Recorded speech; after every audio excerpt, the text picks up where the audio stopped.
Welcome to the Further Light Podcast, presented by Wisconsin Freemasonry, helping you accomplish your Masonic goals through education and more light. And now, I present to you, Brother Chris Ludke.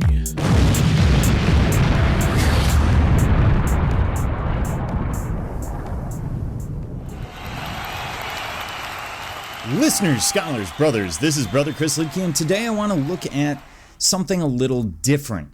I came across an article, and this comes from the Scottish Rite.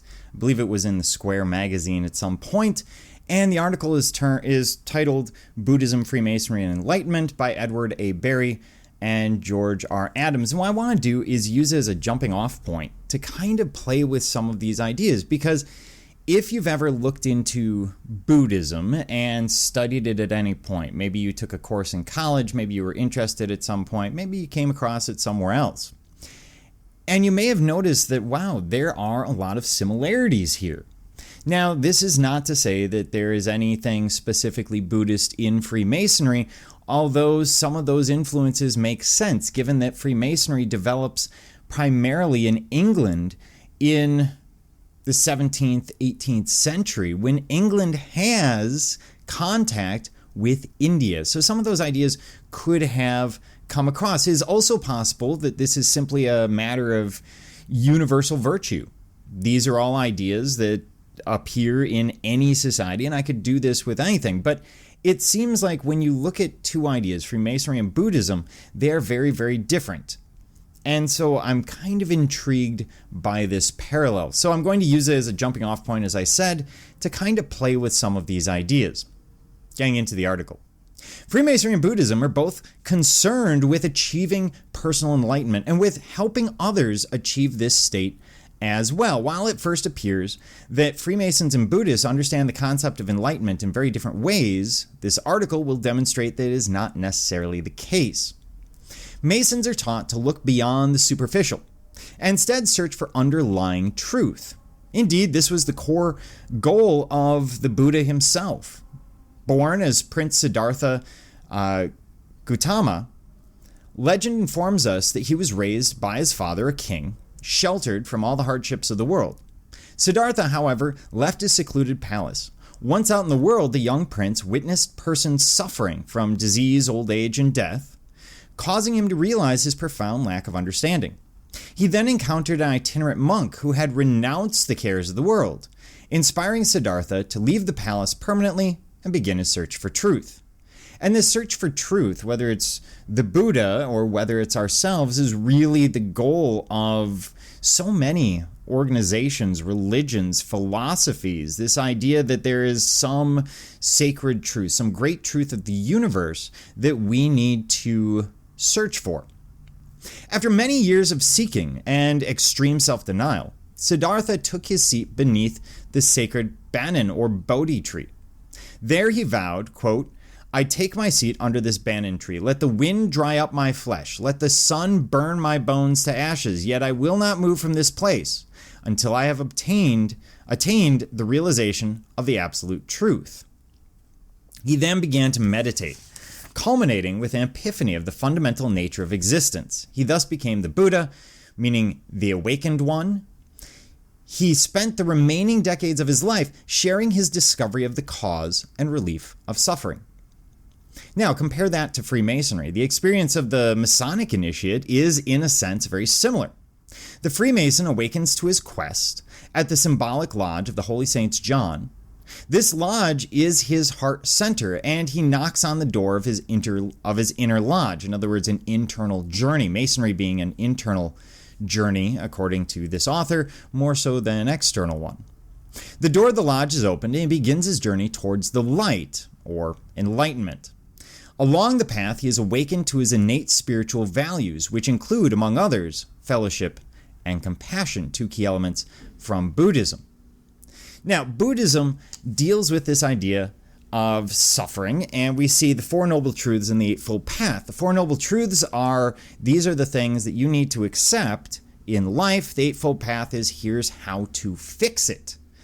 Whereas in Masonry, we say, here are the working tools, here is the path, and the foundation, the Four Noble Truths, is really, you could see that as the tenets of Freemasonry: brotherly love, relief, and truth. You could see that as the cardinal virtues: prudence, temperance, justice, fortitude. But we see some parallels, so let's get into this. The Buddha organized his realization of the nature of the human condition into four noble truths. The first truth is that suffering, also written in Sanskrit as dukkha, is characteristic of all human existence.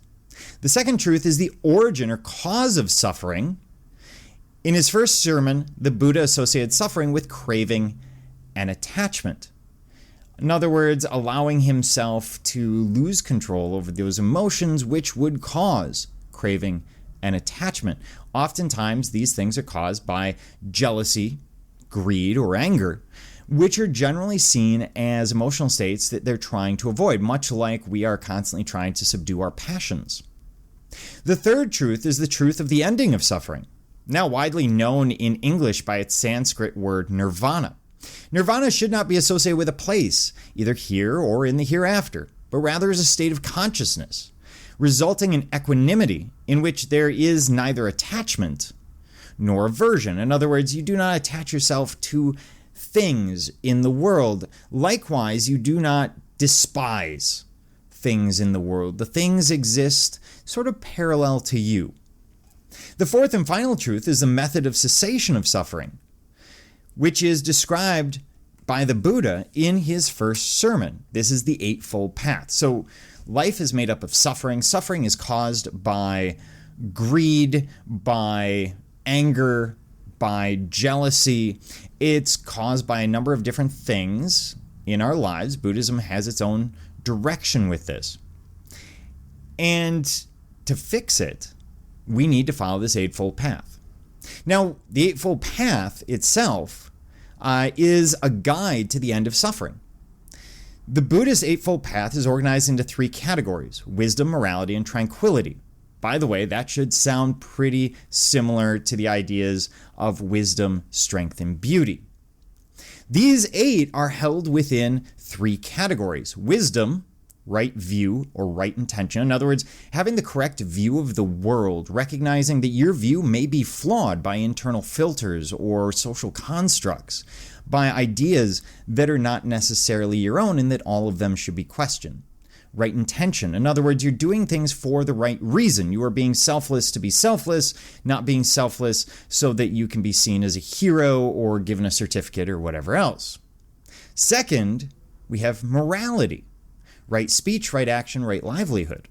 Right speech, make sure that you're using the right words. This is not, an English class where we need to use the correct word, sort of that word choice question. Rather, it's making sure that your words are serving a purpose, that you're not just speaking to speak. Kind of ironic coming from a podcaster. Right action, the fact that you're doing, or the idea that you're doing the right thing. And this is very similar to ideas we have in Masonry. And right livelihood. In other words, you should not take advantage of people in your livelihood. So doctor, teacher who are doing the correct thing, assuming they're not out there being corrupt, is fine. But maybe running a casino is not, because at some base level you're taking advantage of other people. Finally, we have the idea of tranquility, which is right effort, right mindfulness, right concentration. Right effort. Where are you putting your time and resources? By the way, 24-inch gauge. Right mindfulness. What are you concentrating on? What are you paying attention to? The common gavel. And right concentration. Very, very similar. Where are you putting that focus?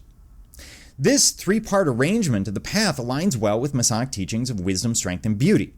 Masons are taught that they should be wise, or they should have wisdom to contrive, strength to support, and beauty to adorn all great and important undertakings. By seeking to understand things as they are and divesting ourselves of the superfluities of life, we develop wisdom. By keeping a tongue of good report, acting upon the square, focusing upon being a builder, we discover our moral compass and develop moral strength, or morality here. By applying our working tools, subduing our passions, and placing our designs upon the trestle board, we adorn our minds with all our undertakings with beauty and harmony, such that various components of our lives fit with exact nicety, ideally achieving tranquility. That's that balance that we're looking for, that tranquility that requires us not to worry about, did I do the right thing? Because we just know that we did.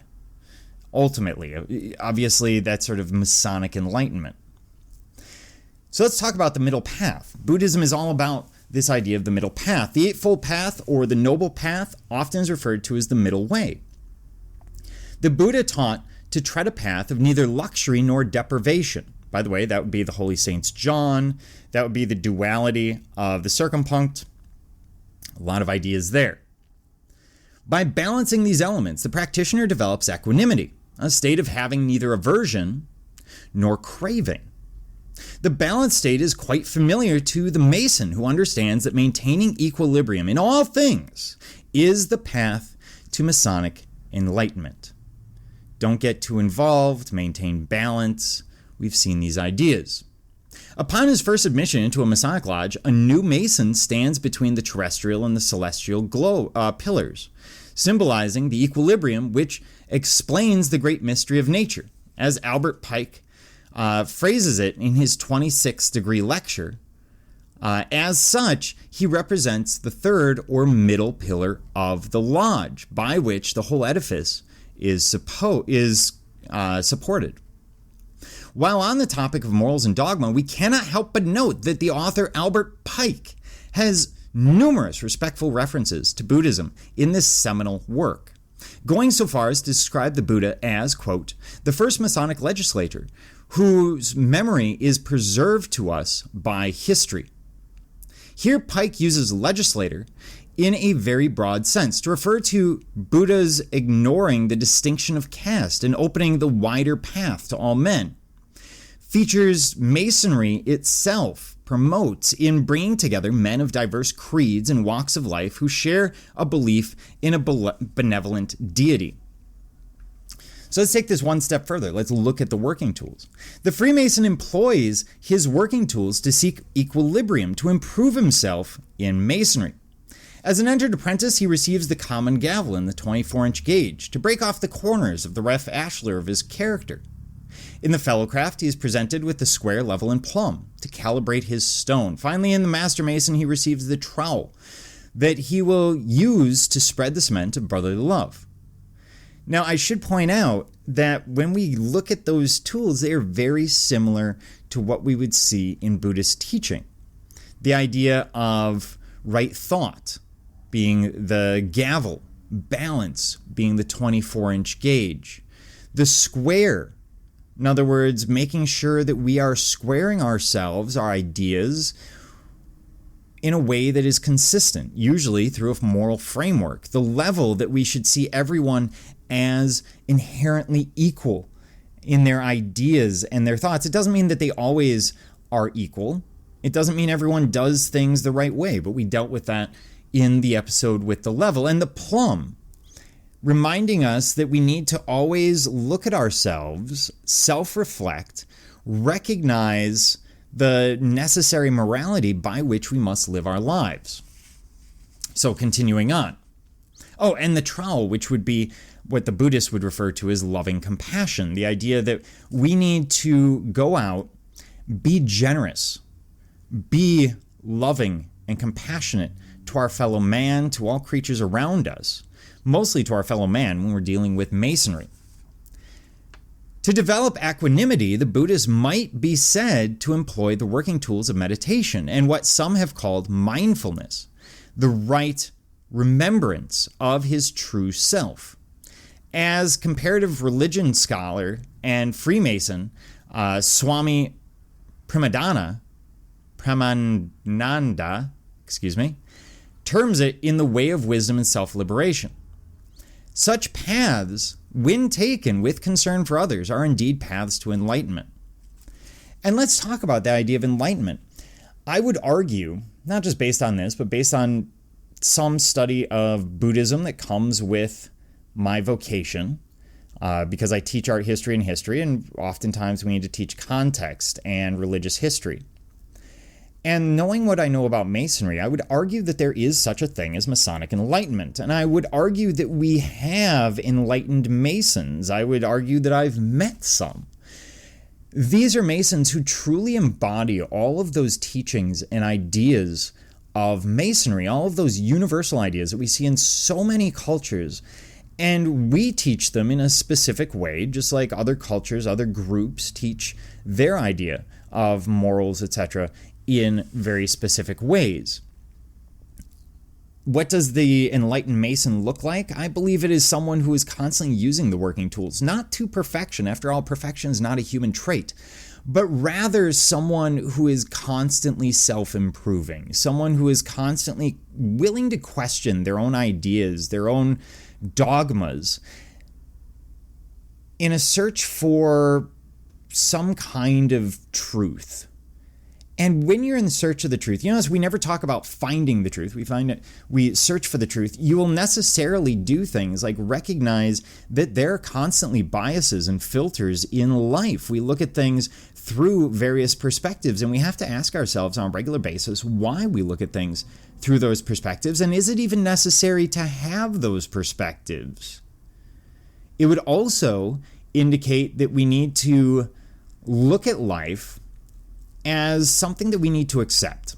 It's a big lesson in Masonry, this idea of acceptance, accepting your station, accepting where you are, and through that acceptance, we can then improve. Because if I accept, hey, this is my lot right now, I can also recognize what I can do to move up. Sort of that enlightenment idea of the world as a meritocracy, as something that I can improve, I can support myself. So acceptance and enlightenment and all of these ideas together become very, very interesting because they parallel Masonry so closely. We close with these observations on how Buddhism can bring light in Masonry from the writings of our late illustrious Andre G. Solomon, 33rd degree Dean Emeritus of the District of Columbia Scottish Rite College of Philosophy, who says, quote, "There are forces within us which instinctively keep us from escaping the world of contradictory appearances, without which we would feel disoriented and scared." So that is the Four Noble Truths right there, that we live in a contradictory world, full of these filters, full of these constructs, that when our suffering is caused in large part by those ideas. For example, the idea that I need to show status by driving a new car. Do I need to show status? No, it doesn't matter. But so many of us believe that it does because of advertisers, social pressures, etc. However, when man is determined to liberate himself from samsaric illusion, in other words, contradictory appearances, the filters of life, his escape starts with a fighting technique replacing opposition with complementarity. In other words, things complement one another rather than working against one another. You can't have the concept of darkness if you don't understand what light is. You can't understand what dry is if you don't understand what wet is. And so it's not that things necessarily work against each other, that we have these oppositions, but rather that they complement one another, that you need those oppositions to truly find harmony, especially when you sit right in the middle of the two. Sort of what has brought us to everything from solar eclipses to the draw of sunset and sunrise, when we see this complement of light and dark, and it creates this beauty that we don't see either in pure darkness or in pure light. As Masonic symbols aim at leading towards perfection, which is essentially, one, the multifarious values of individual symbols, which may differ from or even be opposed to one another in a pertinent group, lose their apparent difference or opposition to constitute one single higher reality. What he's getting at is the idea of the mosaic pavement, and this is probably the best parallel that I can come up with here.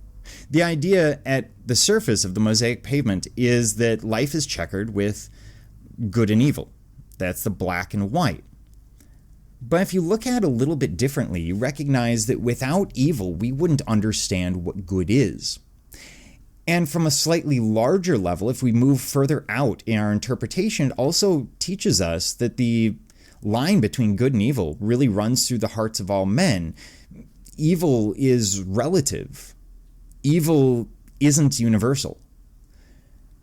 And as you see the idea of good and evil as a social construct, something that we apply to something, it didn't create it necessarily.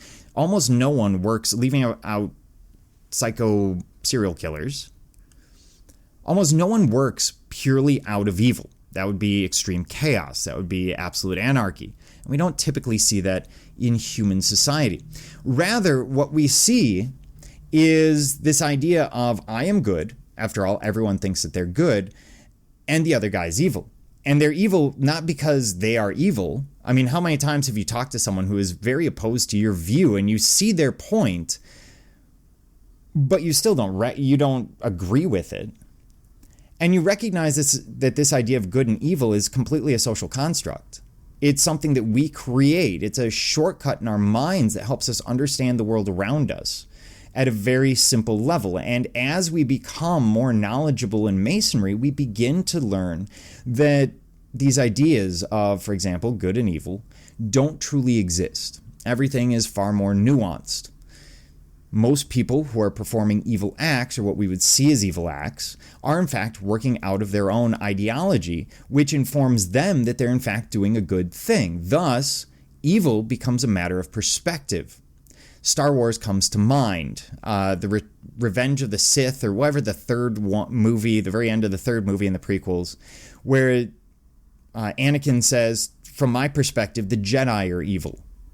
Or that old practice where you draw an E, and then you have four people standing on the four sides of the paper that the E is drawn on, and one will see an M, one will see a 3, one will see a W, one will see the letter E. It's all about perspective. And if it's all about perspective, then we can, in a way, begin to remove suffering by removing those filters, by removing those biases and barriers that create these dualities in life, and recognize that the duality isn't a duality, it's actually one. Well, this has been a very long way of looking at Buddhism and Masonry and really paralleling their lessons. Again, I was using as a jumping off point this article that ran for Scottish Rite, Buddhism, Masonry, and Enlightenment. And I hope what this has done is not educated you, not told you this is the views of a specific person or a specific Grand Lodge, but rather that it has sparked an interest or new ideas, maybe in interpreting the tools and lessons of Freemasonry, maybe in understanding Masonry as seeking enlightenment and what Masonic Enlightenment might look like. Maybe it has encouraged you to look into the culture and views of a group of people that perhaps you never gave thought to. Either way, the point of this episode is simply to spark your mind, get you thinking, and get you pondering the world around you in maybe a different way. Thank you for joining me, Brother Chris Leakey, and the entire Further Light team on your quest to find more light through Masonry. Are you interested in learning more about Freemasonry in Wisconsin? Visit wisconsinmasons.org to learn more about Masonry and access further educational content and more light. Once again, that address is wimasons.org. Any questions, comments, or suggestions, please email us at education@wisconsinmasons.org. And thank you for listening.